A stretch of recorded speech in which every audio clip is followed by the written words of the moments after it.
Hello everyone. இந்த வீடியோவில் நம்ம சாமானிய விசேஷாவை பற்றி பார்க்குறோம். சாமானியான் விசேஷா இந்த டாபிக் வந்து பதார்த்த விஞ்ஞானமே இருக்குது அண்ட் சரக சமிதாவில் தான் நான் ரெஃபரன்ஸ் எடுத்திருக்கோம். ஸோ இந்த கான்செப்ட்டு ஃபிசியாலஜி அண்ட் ட்ரீட்மெண்ட் ரெண்டுக்குமே யூஸ் ஆகுது. சரக சமிதாவில் இருக்க ஸ்லோகத்தில் என்ன சொல்கிறாங்க அப்படின்னா, சர்வதா சர்வபாவானாம் சாமானியம் விருத்தி காரணம் ஹ்ராஸ்வ ஹேத்து விசேஷஸ்ச பிரவருத்தி உபயசேத்து அப்படின்னு சொல்கிறாங்க. இது ஒன்றும் இல்லைங்க, அதாவது சிமிலாரிட்டினால ஒரு கண்டிஷனோ இல்லை ஒரு திங்ஸ் ஒரு என்டிட்டியோ அதோட தன்மை வந்து இன்க்ரீஸ் ஆகுது. அதே மாதிரி விசேஷானால அதாவது டிஸ்சிமிலாரிட்டி ஒரு ஆப்போசிட் கேரக்டர் ஆப்போசிட் குணத்தை வச்சுட்டு அதோட தன்மை ஆக்ஷன் வந்து டிக்ரீஸ் ஆகுது. இதுதான் சொல்ல வராங்க. அண்ட் லாஸ்ட்டில் பார்த்தீங்கன்னா பிரவருத்தி உபயசேத்துன்னு சொல்லி இந்த ஸ்லோகம் முடியுது. அதுக்கு என்ன அர்த்தம்னா, each have their own scope of application. சாமானியாக இருந்தாலும் சரி விசேஷமாக இருந்தாலும் சரி அதுக்குன்னு ஒரு தனி ஸ்கோப் இருக்குது. அதை எப்படி நீங்கள் யூஸ் பண்ணுவோம் அப்படி கரெக்டாக யூஸ் பண்ணணும் அப்படின்னு சொல்ல வராங்க. இந்த பிரவருத்தி உபயசேத்து இதை மட்டும் ஒரு இந்த ஸ்டேட்மெண்ட் மட்டும் கொடுத்துட்டு it have been asked on 2 marks or 5 marks. இந்த சாமானியன்ற கான்செப்டை நம்ம கிளினிக்கல் ஆஸ்பெக்டில் அப்ளை பண்ணுறப்போ ஒரு எக்ஸாம்பிள் எடுத்துக்கலாம். என்னென்னா, ஸோ இப்போ வந்து ஸ்னேக திரவியாஸ் இருக்குது, கிருதம் தைலம் இதெல்லாம் எடுத்துக்கலாம். ரெண்டுமே ஸ்னேக திரவியா தான். இதோட குணம் பார்த்தோம்னா அதுக்கு வந்து ஸ்னிக்தம் குரு சீதம் 3 குணம் இருக்குது. ஸோ எப்போல்லாம் இந்த குணங்கள் இருக்கக்கூடிய திரவியாஸ் பொருட்களை நம்ம எடுத்துக்கிறோமோ அப்போல்லாம் அது வந்து கஃபதோஷத்தையும் ரசம் மாம்சமேத இந்த 3 தாத்துவையும் நம்ம இன்க்ரீஸ் பண்ணுது.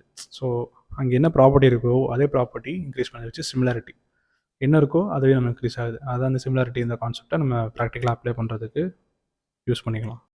அதே மாதிரி அதுக்கு ஆப்போசிட்டாக என்ன குணம் இருக்கோ அந்த குணங்கள் இருக்கக்கூடிய திரவியாஸை நம்ம அட்மினிஸ்டர் பண்ணுறப்போ it will act oppositely. Say for example இப்போ திக்தரச திரவியாஸ் எடுத்துக்கிறோம். அதுக்கு வந்து என்ன குணம் இருக்குது, லகு உஷ்ணா ருக்ஷா இந்த 3 குணங்கள் இருக்குது. இது வந்து அதுக்கு அப்படியே ஆப்போசிட். ஸோ அது என்ன பண்ணுது, it will lead to reduction of கஃபா அண்ட் மேதாத்து. ஸோ இதைத்தான் வந்து விசேஷம்னு சொல்கிறாங்க. லைக் குணாஸ் இருக்கிற ட்ரக்ஸ் அட்மினிஸ்ட்ரேட் பண்ணுறோம் ஃபஸ்ட் எக்ஸாம்பிளில் சாமானியாவில். இதில் வந்து அன்லைக் அதாவது அப்படியே ஆப்போசிட் இருக்கிறது. ஸோ லைக் குணாஸ் will increase, opposite will decrease. So சிம்பிளாக அப்படி ஞாபகம் வச்சுக்கலாம். அதே மாதிரி பிரம்மண சிகிச்சை எடுத்து பார்த்தோன்னா அதில் வந்து சாமானியாவோட கான்செப்ட் தான் இருக்கும். த சேம் டைம் நம்ம அதோட கான்செப்ட் எங்கே இருக்குன்னா லங்கன சிகிச்சை இருக்குது. ரித்துச்சாரியா அப்படின்னு ஒரு கான்செப்ட் இருக்குது. ரித்துச்சாரியா என்னென்னா சீசனல் ரெஜிமெண்ட்ஸ். என்னென்ன சீசனில் என்னென்ன மாதிரி ஃபுட் ஐட்டம்ஸ் எடுத்துக்கணும், என்னென்ன லைஃப் ஸ்டைல் அட்வைஸ் ஃபாலோ பண்ணுன்றதே ஒரு ரித்துச்சாரியாவில் வரும். ரித்துச்சாரியாவில் என்ன சொல்கிறாங்க, கிரீஷ்ம ரித்து அதாவது சம்மர் சீசனில் we have to take. Summer season எப்படி இருக்கும், it will be hot and dry. அந்த மாதிரி நேரத்தில் நம்ம என்ன பண்ணுறோம், சீத்த ஸ்னிக்த ஆகாரம் எடுக்கிறோம், அதாவது cold and oily food items எடுத்துக்கிறோம். ஸோ இது என்னென்னா நம்ம ஆப்போசிட்டான குணங்கள் இருக்கக்கூடிய ஃபுட் ஐட்டம்ஸ் எடுத்துக்கிறோம்னு சொல்கிறாங்க. ஸோ அது நம்ம பார்க்குறப்ப நமக்கு தெரியுது, this is a classical example of விசேஷா. ஓகே, கிரீஷ்மாவுக்கு பார்த்துட்டோம். இப்போ அடுத்து ஹேமந்த் ரித்து இஸ் லைக் இயர்லி வின்டர். அந்த மாதிரி இயர்லி வின்டரில் என்ன இருக்குன்னா அக்னி வந்து ஸ்ட்ராங்காக இருக்கும், நம்ம டைஜஸ்டிவ் பவர் அது வந்து ஸ்ட்ராங்காக இருக்கும். அப்போ வந்து குரு அண்ட் ஸ்னிக்த ஆகாரம் எடுத்துக்கிறாங்க. குருனா கொஞ்சம் ஹெவியான ஃபுட் ஐட்டம்ஸ் எடுத்துச்சுன்னா இந்த அக்னியும் அந்த ஹெவி ஃபுட்டும் கொஞ்சம் டைஜஸ்ட் பண்ணுறதுக்கு ஈக்குவலைஸ் ஆகிடும். ஸோ நம்ம ஏன் இதை தெரிஞ்சுக்கணும், ஏன் இந்த சாமானிய விசேஷம் படிக்கணும் அப்படின்றதுக்கு ஒரு 4 or 5 பாயிண்ட்ஸ் இருக்குது. சரி, ஃபஸ்ட்டு பேசிக் தான் சொல்கிறேன். சாமானியா லீட்ஸ் டு விருத்தி, தட் இஸ் இன்க்ரீஸ். விசேஷா லீட்ஸ் டு டிக்ரீஸ், ஹ்ராசா. சரிங்களா, இன்க்ரீஸ் டிக்ரீஸ்ன்றத விட விருத்தி ஹ்ராசான்னு ஞாபகம் வச்சுக்கிட்டிங்கன்னா it will be easy for your exam point. Then இந்த particular concept is universally applicable. ஆகார விகார ஔஷதா இந்த 3லையும் நம்ம அப்ளை பண்ணுறோம். லைக் டயட், பிஹேவியர், மெடிசன் 3லையுமே இருக்குது. சீசனல் ரெஜிமெண்ட்ஸ்லையும் நம்ம அதை அப்ளை பண்ணி பார்க்கலாம்.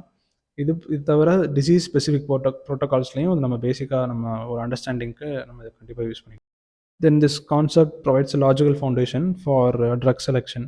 ஸோ ஒரு ட்ரக்கோட குணங்களை வச்சு நம்ம இந்த பிரின்சிபலாக நம்ம அப்ளை பண்ணி பார்க்கலாம் கண்டிப்பாக. தென் பேத்தஜெனிசிஸ்லையும் அப்ளை பண்ணலாம். ட்ரீட்மெண்ட் பிளானிங் அதுலேயும் நம்ம இதை சாமானிய விசேஷம் அப்ளை பண்ணிடலாம்.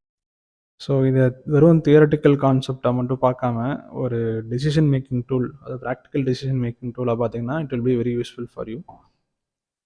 ஸோ அது ஒரு ட்ரக்கோட குணமாக இருக்கட்டும், இல்லை பேஷண்ட்டோட பிரகிருதியாக இருக்கட்டும், இல்லை ஒரு டிசீஸோட பேத்தாலஜிக்கல் ஸ்டேஜாக இருக்கட்டும், எல்லாத்துக்குமே இந்த 2 ஃபில்டர்ஸ், இந்த 2 கான்செப்டை வச்சு நீங்கள் ஈஸியாக அசஸ் பண்ணிடலாம். ஸோ இந்த வீடியோ உங்களுக்கு ரொம்ப யூஸ்ஃபுல்லாக இருக்கும்னு நம்புகிறேன். இதே மாதிரி அடுத்த ஒரு டாப்பிக்கில் அடுத்த ஒரு வீடியோவில் நம்ம பார்க்கலாம். தேங்க்யூ.